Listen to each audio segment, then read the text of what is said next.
যে সমস্ত নদী উপকূলবর্তী এলাকা রয়েছে সেখানে বাঁধের যে প্রক্রিয়া এবং সেই বাঁধের যে ছবি আজকে সকালে সেই ঝড়ের পর সেই ছবি কি দেখতে পাচ্ছ?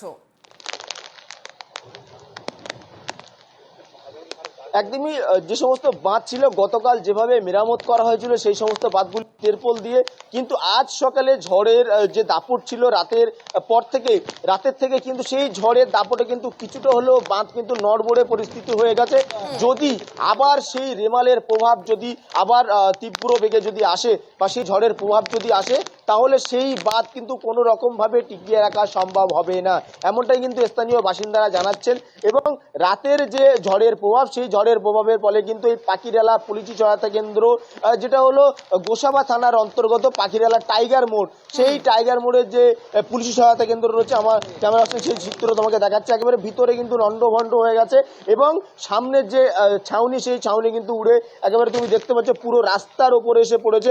তুমি একেবারে এক কথা বলা চলে, তুমি বুঝতেই পারছো গতকাল রাতে কিভাবে ঝড়ের যে তীব্র গতিবেগ ছিল, সেই গতিতে কিন্তু একেবারে টিনের ছাউনি উড়িয়ে কিন্তু একেবারে রাস্তার উপরে এনে ফেলেছে।